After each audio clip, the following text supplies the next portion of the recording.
ദൈവ തിരുനാമത്തിന് മഹത്വം ഉണ്ടാകട്ടെ. കർത്താവായ യേശുക്രിസ്തുവിൻ്റെ സ്നേഹം നിറഞ്ഞ നാമത്തിൽ നിങ്ങൾക്ക് ഓരോരുത്തർക്കും എൻ്റെ എളിയ സ്നേഹവന്ദനം.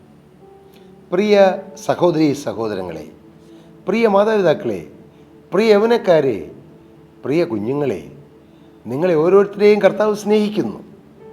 നമ്മെ സ്നേഹിക്കുന്നതുകൊണ്ടാണ് കർത്താവ് തൻ്റെ വചനം നമുക്ക് ഓരോ ദിവസവും പൊഴിച്ചു തരുന്നത്.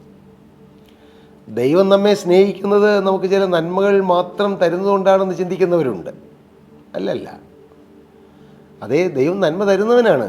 പക്ഷേ ഒരു ചെറിയ നന്മ തന്ന് നമ്മെ തൃപ്തിപ്പെടുത്തി ഈ ഭൂമിയിൽ ജീവിപ്പിക്കാനല്ല ദൈവം നമ്മെക്കുറിച്ച് ആഗ്രഹിക്കുന്നത്.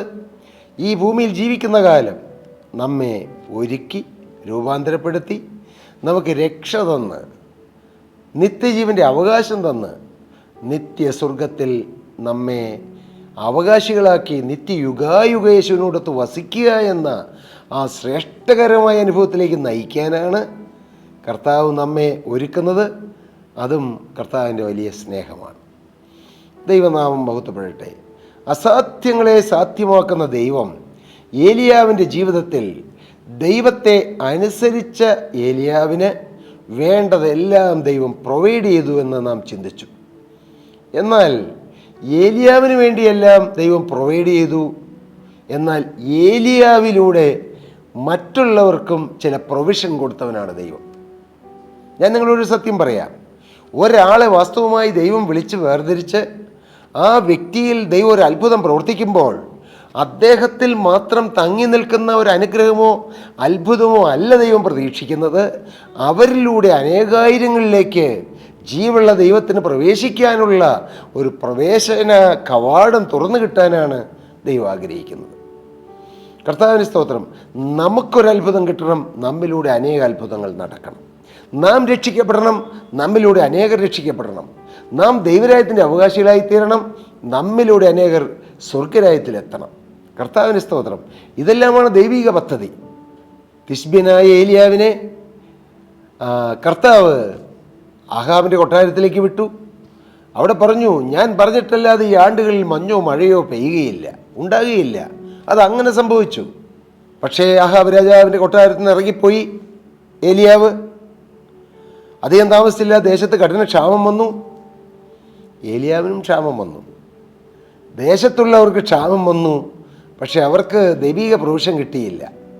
ദൈവത്തിൻ്റെ വചനമനുസരിച്ച് പുറപ്പെട്ട ഏലിയാവിന് സ്വർഗ്ഗത്തിലെ ദൈവം കാക്കയയച്ച് രാവിലെയും വൈകിട്ടും അപ്പവും ഇറച്ചിയും കൊടുത്തു, ശ്രേഷ്ഠ ഭോജനം കൊടുത്തു. അതേ വചനമനുസരിച്ച് ഇറങ്ങി പുറപ്പെടുന്നവരുടെ കാര്യം സ്വർഗത്തിലെ ദൈവം നേരിട്ട് ഏറ്റെടുത്ത് നടത്തും. സ്തോത്രം. ഏലിയാവ് അങ്ങനെ മുന്നോട്ട് പോകുമ്പോൾ ഇപ്പോഴിതാ കെരീത്ത് തോട് വറ്റി, വെള്ളം വറ്റി. അതേ പ്രിയരെ, നമ്മുടെ ജീവിതത്തിൽ ഇതുവരെയുള്ള ചില നന്മകൾ പറ്റിപ്പോകാൻ അധികം താമസം വേണ്ട. കാക്കയുടെ വരവ് നിന്നു, അപ്പവും ഇറച്ചിയും തീർന്നു. അതുകൊണ്ട് ദൈവത്തിൻ്റെ പദ്ധതി തീർന്നു എന്നാണോ? അല്ലേ അല്ല. അതുകൊണ്ട് ദൈവത്തിൻ്റെ പ്രവൃത്തി തീർന്നു പോയെന്നാണോ? അല്ല. ദൈവത്തിൻ്റെ നമ്മോടുള്ള കരുണ അറ്റുപോയെന്നാണോ? അല്ല. നമ്മുടെ ഓരോരുത്തരും ജീവിതത്തിൽ ദൈവിക നന്മകൾ അനുഭവിച്ച് നാം മുന്നോട്ട് പോകുമ്പോൾ ചിലപ്പോൾ അത് പെട്ടെന്ന് നിന്നുപോയെന്ന് വരാം. ചിലപ്പോൾ ഒരു പ്രതിസന്ധി വന്നെന്നിരിക്കാം, ഒരു കടം വന്നെന്നിരിക്കാം, ഒരു രോഗം വന്നെന്നിരിക്കാം, ഒരു പ്രശ്നം നമ്മുടെ മുന്നിൽ തെരുത്തുയർന്നു വന്നെന്നിരിക്കാം. അത് കണ്ട് നാം വെപ്രാളപ്പെട്ടു പോകരുത്, ഭയപ്പെട്ടു പോകരുത്. കാരണം all things work together for good for those who love God. ദൈവത്തെ സ്നേഹിക്കുന്നവർക്ക്, നിർണയപ്രകാരം വിളിക്കപ്പെട്ടവർക്ക് തന്നെ സകലവും നന്മയ്ക്കായി കൂടി വ്യാപരിപ്പിക്കുന്ന ദൈവം. കർത്താവിൻ്റെ സ്തോത്രം. ഏലിയാവിൻ്റെ ജീവിതത്തിൽ കെരീത്ത് വറ്റി, കാക്കയുടെ വരവ് നിന്നു, അപ്പവും ഇല്ല, ഇറച്ചിയില്ല. പക്ഷേ ദൈവം പറഞ്ഞു, ഏലിയാവിനോട് പറയുകയാണ്, 7-ാം വാക്യം, എന്നാൽ ദേശത്ത് മഴ പെയ്യാൽ കുറേ ദിവസം കഴിഞ്ഞ ശേഷം തോട് വറ്റിപ്പോയി. അപ്പോൾ അവന് യഹോവയുടെ അരുളപ്പാടുണ്ടായെന്നാൽ, നീ എഴുന്നേറ്റ് സീദോനോട് ചേർന്ന സാരഫാത്തിലേക്ക് ചെന്ന് അവിടെ പാർക്കാം. പ്രിയപ്പെട്ടവരെ, തോട് വറ്റിയാലും അപ്പം കിട്ടിയില്ലെങ്കിലും കാക്ക വന്നില്ലെങ്കിലും ഇറച്ചി കിട്ടിയില്ലെങ്കിലും അരുളപ്പാട് നിന്നു പോകുന്നില്ല. സ്തോത്രം. ദൈവമക്കൾക്കുള്ള ആശ്രയം അതാണ്. ഭൂമിയിലുള്ളതൊക്കെ മാറിപ്പോകും, പക്ഷെ അരുളപ്പാട് കിട്ടണം, ദൈവത്തിൻ്റെ സംസർഗം കിട്ടണം, ദൈവത്തിൻ്റെ സാന്നിധ്യം കിട്ടണം, ദൈവത്തിൻ്റെ വചനം കിട്ടണം. സ്തോത്രം. അത് അറ്റുപോയില്ല. നാം എന്നും പ്രാർത്ഥിക്കേണ്ടതാണ്. ഈ ഭൂമിയിൽ എന്തെല്ലാം നഷ്ടപ്പെട്ടാലും കർത്താവേ, അവിടുത്തോടുള്ള ബന്ധം നഷ്ടപ്പെട്ടു പോകരുത്. അവിടുത്തെ വചനം നിന്നു പോകരുത്. അവിടുത്തെ കരുണ, എന്നോടുള്ള കരുണ അത് നിലച്ചു പോകരുത്. അതായിരിക്കട്ടെ നമ്മുടെ പ്രാർത്ഥന. ദൈവം പറഞ്ഞു, മോനെ ഇപ്പോൾ കെരീത്തിൻ്റെ വക്കിലാണ്, നീ ഒരു കാര്യം ചെയ്യ്, സാരഫാത്തിലേക്ക് ചെല്ലേ, നിന്നെ പുലർത്തേണ്ടതിന് അവിടെയുള്ള ഒരു വിധവയോട് ഞാൻ കൽപ്പിച്ചിരിക്കുന്നു. ഓ, എന്തൊരു അത്ഭുതം! ഒരു വിധവയോട് ദൈവം കൽപ്പിച്ചു, ഞാൻ എൻ്റെ പ്രവാചകനെ അയക്കും, നീ അവനെ പോറ്റിക്കൊള്ളണമെന്ന്. ഏലിയാവ് ഈ സ്ത്രീയോട് അപ്പം ചോദിക്കുകയാണ്. പക്ഷെ അവൾ അവളുടെ അവസ്ഥ പറയുകയാണ്. അതിനവൾ, നിന്റെ ദൈവമായ യഹോവയാണ് കലത്തിൽ ഒരു പിടിമാവും തുരുത്തിയിൽ അല്പം എണ്ണയും മാത്രമല്ലാതെ എനിക്ക് ഒരപ്പവുമില്ല. ഞാനിതാ 2 വിറക് വെറുക്കുന്നു, ഇത് കൊണ്ടുചെന്ന് എനിക്കും മകനും വേണ്ടി ഒരുക്കി ഞങ്ങളത് നിന്നിട്ട് മരിപ്പാനിരിക്കുകയാവുന്നെന്ന് പറഞ്ഞു. അപ്പോൾ ദാരിദ്ര്യമുള്ളൊരു കുടുംബത്തിലേക്കാണ് ഏലിയാവിനെ ദൈവം അയക്കുന്നത്. പക്ഷേ ദൈവത്തിൻ്റെ ഒരു വചനമുണ്ട്, ഒരു അരുളപ്പാടുണ്ട്, ഒരു വാഗ്ദത്തമുണ്ട്, ഒരു പ്രവചന ശബ്ദമുണ്ട്. എന്താണത്? നിന്നെ പുലർത്തേണ്ടതിന് ഞാൻ വിധവയോട് കൽപ്പിച്ചിട്ടുണ്ടെന്ന്. ഓഹോ, ആ വാക്കിൻ്റെ വില! ഹല്ലേലൂയ.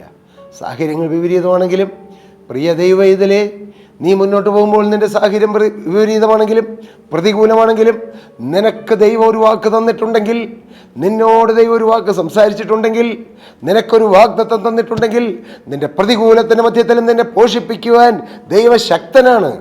ഹല്ലേലൂയ. ഏലിയാവ് മുന്നോട്ട് പോയി. ഏലിയാവ് പറയുകയാണ്, 17-ാം അധ്യായം 13-ാമത്തെ വാക്യം, ഏലിയാവ് അവനോട് ഭയപ്പെടേണ്ട, ചെന്ന് നീ പറഞ്ഞതുപോലെ ചെയ്യുക. എന്നാൽ ആദ്യം എനിക്ക് ചെറിയൊരു അട ഉണ്ടാക്കിക്കൊണ്ടുവരിക, പിന്നെ നിനക്കും നിൻ്റെ മകനും വേണ്ടി ഉണ്ടാക്കിക്കൊള്ളുക. ഏലിയാവ് പറയുകയാണ്, യഹോവ ഭൂമിയിൽ മഴ പെയ്യ്ക്കുന്ന നാൾ വരെ കലത്തിലെ മാവ് തീർന്നു പോകുകയില്ല, ഭരണിയിലെ എണ്ണ കുറഞ്ഞു പോകുകയുമില്ല എന്ന് ഇസ്രായേലിൻ്റെ ദൈവമായ യഹോവ അരുളി ചെയ്യുന്നു എന്ന് പറഞ്ഞു. എന്തൊരു വാക്കുകളാണ്! എന്തൊരു കൃത്യതയുള്ള, എന്ത് ക്ലിയറായിട്ടുള്ള വാക്കാണ് ഏലിയാവിൻ്റെ വായിൽ ദൈവം പുറപ്പെടുവിക്കുന്നത്. സ്പെസിഫിക്കാണ്. അതേ പ്രിയരെ, ദൈവം സംസാരിച്ചാൽ അത് സ്പെസിഫിക് ആയിരിക്കും. ദൈവം ഊഹാപോഹങ്ങൾ വെച്ച് പറയുകയില്ല. ദൈവം ഒരു കാര്യം പറഞ്ഞാൽ അത് സ്പഷ്ടമായി പറയും, ക്ലിയറായി പറയും, മനുഷ്യന് മനസ്സിലാകാൻ പാകത്തിന് പറയും. സ്തോത്രം. ദൈവം പറഞ്ഞു, നീ ചെയ്തോ, നീ പറഞ്ഞ പോലെ ചെയ്തോ, പക്ഷെ നീ ഒരു കാര്യം ചെയ്യണം, ആദ്യം എനിക്കൊരു ചെറിയ അട ഉണ്ടാക്കി തരിക. നീ അങ്ങനെ ചെയ്താൽ ഈ ക്ഷാമകാലം മുഴുവൻ നിൻ്റെ കലത്തിലെ മാവ് തീരുകയില്ല, ഭരണിയിലെ എണ്ണ വറ്റിപ്പോവുകയില്ല. അവൾ എന്ത് ചെയ്തെന്നറിയാമോ? 15-ാം വാക്യം, അവൾ ചെന്ന് ഏലിയാവ് പറഞ്ഞതുപോലെ ചെയ്തു. ദൈവത്തിൻ്റെ പ്രവാചകൻ ഒരു കാര്യം പറഞ്ഞാൽ അങ്ങനെ അനുസരിച്ചോളണം. ഇത് നല്ല പ്രവാചകനാണോ കള്ളപ്രവാചകനാണോ, ഇത് ഏത് ടൈപ്പാണ്, ഇതൊക്കെ എല്ലാം ടെസ്റ്റ് ചെയ്തുകൊണ്ടിരുന്ന മോനെ, ടെസ്റ്റിനെ നിനക്ക് സമയം കിട്ടുള്ളൂ. കയ്യിലിരിക്കുന്ന രൂപ മുഴുവൻ കള്ളനോട്ടാണെന്ന് ചിന്തിച്ചാൽ എൻ്റെ പ്രിയരെ, നമ്മുടെ ജീവിതം സ്തംഭിച്ചു പോകും. ലോകത്തിൽ കള്ളനോട്ടുകൾ കാണാം, പക്ഷെ എല്ലാം കള്ളനോട്ടല്ല. എല്ലാം കള്ളനോട്ടാണെന്ന് ചിന്തിച്ചാൽ നിങ്ങളുടെ പോക്കറ്റിൽ കുറച്ച് രൂപ കിടക്കുന്നുണ്ട്, നിങ്ങൾക്ക് പേടിയായിരിക്കും. പോലീസ് വരുമ്പോൾ പേടി, എന്നെ പിടിക്കുമോ? കടയിൽ ചെല്ലുമ്പോൾ പേടി, ആരെങ്കിലും എന്നെ പിടികൂടുമോ? നിങ്ങൾക്ക് പേടിച്ച് ആത്മീയ ജീവിതം നയിക്കാൻ പറ്റുകയില്ല, ആത്മീയ ജീവിതത്തിൽ മുന്നോട്ട് പോകാൻ പറ്റിയില്ല. ഏതെങ്കിലും ഒരു ദൈവത്തിൻ്റെ ദാസൻ നിങ്ങൾക്കൊരു സ്വർഗത്തിൻ്റെ ദൂത് വരുമ്പോൾ ഇദ്ദേഹവും കള്ളപ്രവാചകനാണെന്ന് ചിന്തിച്ചാൽ നിങ്ങളുടെ ആത്മീയ ജീവിതം തകർന്നരിപ്പണമായി പോകും. അതുകൊണ്ട് ജീവനുള്ള ദൈവത്തിൻ്റെ പരിശുദ്ധാത്മാവ് അനേകം പ്രവാചകന്മാരോട് ഇന്നും സംസാരിക്കുന്നുണ്ട്. പ്രവാചകന്മാരെ വിശ്വസിക്കാത്തവരുണ്ട്, കൃപാവരങ്ങളിൽ വിശ്വാസമില്ലാത്തവരുണ്ട്. എന്നാൽ ആ പാവപ്പെട്ട ദരിദ്രയായ വിധവയ്ക്ക് വലിയ ഉന്നതരായ ആളുകൾക്കില്ലാത്ത ഒരു മഹത്വം ഉണ്ടായിരുന്നു, ഒരു ശ്രേഷ്ഠതയുണ്ടായിരുന്നു, അവൾക്ക് വിശ്വാസമുണ്ടായിരുന്നു. സ്തോത്രം. അവൾ പ്രവാചകൻ പറഞ്ഞപ്പോൾ അവൾ ചെന്നു ഏലിയാവ് പറഞ്ഞതുപോലെ ചെയ്തു. അങ്ങനെ അവളും അവനും അവളുടെ വീട്ടുകാരും ഏറിയ നാൾ അഹോവൃത്തി കഴിച്ചു. യഹോവ ഏലിയാവ് മുഖാന്തരം ചെയ്ത വചനപ്രകാരം കലത്തിലെ മാവ് തീർന്നു പോയില്ല, ഭരണിയിലെ എണ്ണ കുറഞ്ഞു പോയതുമില്ല. ഹല്ലേലൂയ. ഏലിയാവ് പറഞ്ഞതിന് പ്രകാരം. എൻ്റെ പ്രിയരെ, ഇന്നും ദൈവത്തിൻ്റെ പരിശുദ്ധാത്മാവ് ദൈവത്തിൻ്റെ പ്രവാചകന്മാരിലൂടെയും ദൈവത്തിൻ്റെ അഭിഷിക്തരിലൂടെയും സംസാരിക്കുന്നുണ്ട്. അത് തിരിച്ചറിയാൽ മതി. ഏതാണ് നല്ല നോട്ട്, ഏതാണ് കള്ളനോട്ടെന്ന് തിരിച്ചറിഞ്ഞാൽ മതി. എല്ലാം കള്ളനോട്ടാണെന്ന് പറഞ്ഞ് നിങ്ങൾ നല്ലതിനെ തള്ളിക്കളയരുത്. ഒരുപക്ഷെ ഏതാനും ഫോഷ്ക്ക് പ്രവചിക്കുന്ന പ്രവാചകന്മാർ കാണാം, എനിക്കറിയില്ല, കാണാം. ഞാനതൊന്നും തൊടുന്നയാളല്ല, എനിക്കതൊന്നും തൊടേണ്ട ആവശ്യമില്ല. കാരണം വാസ്തവമായി ജീവനുള്ള ദൈവത്തിൻ്റെ വചനം നാവിലുള്ള ദൈവത്തിൻ്റെ പരിശുദ്ധാത്മാവിലുള്ള ദൈവത്തിൻ്റെ മക്കൾ വരുമ്പോൾ തിരിച്ചറിയാനുള്ള ആത്മീയ വിവേകം നമുക്ക് കിട്ടിയാൽ മതി. ആത്മീയ വെളിവ് കിട്ടിയാൽ മതി. എന്ത് സംഭവിച്ചു? അവൾ അനുസരിച്ചു, അങ്ങനെ സംഭവിച്ചു. പ്രിയപ്പെട്ടവരെ, അസാധ്യമായ കാര്യമാണ്. ഒരു അപ്പമുണ്ടാക്കാനുള്ള മാത്രം മാവുണ്ട്, പാത്രത്തിലൊരൽപ്പം എണ്ണയുണ്ട് തുരുത്തിയിൽ. എന്നാൽ ഇന്ന് വർഷങ്ങൾ ജീവിക്കാനുള്ള, ക്ഷാമകാലത്ത് മുഴുവൻ ക്ഷേമമായി ജീവിക്കാനുള്ളതെല്ലാം ദൈവം പ്രൊവൈഡ് ചെയ്തു. അസാധ്യമല്ലേ അത്? അതെ. മാവ് പൊങ്ങി പൊങ്ങി വരിക അസാധ്യമല്ലേ? അതെ. എണ്ണ കോരുന്തോറും അത് കൂടിക്കൂടി വരിക, അത് അസാധ്യമായ കാര്യമല്ലേ? മനുഷ്യർക്ക് സാധിക്കുന്ന കാര്യമാണോ? അല്ല. പക്ഷേ മനുഷ്യർക്ക് അസാധ്യം ദൈവത്തിന് സാധ്യമാണ്. മകനെ, ഇന്ന് നിൻ്റെ ജീവിതത്തിൽ ഞെരുക്കമായിരിക്കാം, കടം കൂടിക്കൂടി വരികയായിരിക്കാം, പ്രതിസന്ധി കൂടിക്കൂടി വരികയായിരിക്കാം, ഒന്നിനും തികയാതെ നീ നട്ടം തിരികെയായിരിക്കാം, ഒരുപക്ഷെ രോഗം കൂടിക്കൂടി വരികയായിരിക്കാം, പ്രതിസന്ധികളും പ്രശ്നങ്ങളും നിൻ്റെ ജീവിതത്തിൽ തെരുത്തുയർന്നു വരികയായിരിക്കാം. എന്നാൽ ജീവനുള്ള ദൈവം നിന്നോടൊരു വാക്ക് പറഞ്ഞിട്ടുണ്ടെങ്കിൽ, അത് നീ അനുസരിക്കുകയാണെങ്കിൽ ദൈവം നിൻ്റെ സ്ഥിതി മാറ്റും. ബുദ്ധിക്കതീതമായി, ശക്തിക്കതീതമായി, നമ്മുടെ ചിന്തയ്ക്കതീതമായി ജീവനുള്ള ദൈവം പ്രവർത്തിക്കും. ഇതുവരെ അങ്ങനെ ഒരു കാര്യം സംഭവിച്ചിട്ടില്ല എന്ന് കരുതി നിങ്ങൾ ഇരിക്കേണ്ട. നിങ്ങളുടെ ജീവിതത്തിൽ ഒരു പുതിയ കാര്യം ചെയ്യാൻ ദൈവത്തിന് കഴിയും. മകനെ, ഒരു പുതിയ അത്ഭുതം നിൻ്റെ ജീവിതത്തിൽ ചെയ്യാൻ ദൈവത്തിന് കഴിയും. ഹല്ലേലൂയ. ഇതുവരെ അങ്ങനെ ചരിത്രത്തിലോ വേദപുസ്തകത്തിലോ അങ്ങനെ ഒരു സംഭവം ഇല്ലല്ലോ എന്ന് വിചാരിച്ച് നീ സംശയിക്കേണ്ട. നിനക്ക് വേണ്ടി നിൻ്റെ ജീവിതത്തിൽ ഒരു പുതിയ അത്ഭുതം ചെയ്തു തരാൻ യേശുക്രിസ്തുവിന് കഴിയും. ഹല്ലേലൂയ. ഒരുപക്ഷെ നീ കേട്ടുകേൾവി ഉണ്ടായിരിക്കില്ല. അയ്യോ, അങ്ങനെ ഞാൻ കേട്ടിട്ട് പോലും ഇല്ലോ എന്ന് നീ ചിന്തിച്ചെന്നിരിക്കാം. എൻ്റെ ദൈവത്തിന് അസാധ്യമായതൊന്നുമില്ല.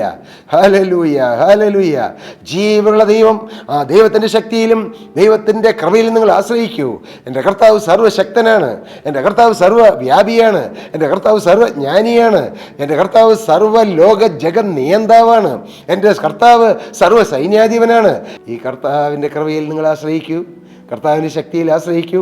നിങ്ങളുടെ സകല പ്രശ്നങ്ങൾക്കും, അത് ആത്മീയമായിക്കൊള്ളട്ടെ ഭൗതികമായിക്കൊള്ളട്ടെ, എല്ലാ പ്രശ്നങ്ങൾക്കും പരിഹാരം തന്ന് നിങ്ങളെ ജയോത്സവമായി കർത്താവ് വഴി നടത്തട്ടെ എന്ന് പ്രാർത്ഥിച്ചുകൊണ്ട്, അനുഗ്രഹിച്ചുകൊണ്ട് ഞാൻ വാക്കുകളെ നിർത്തുന്നു.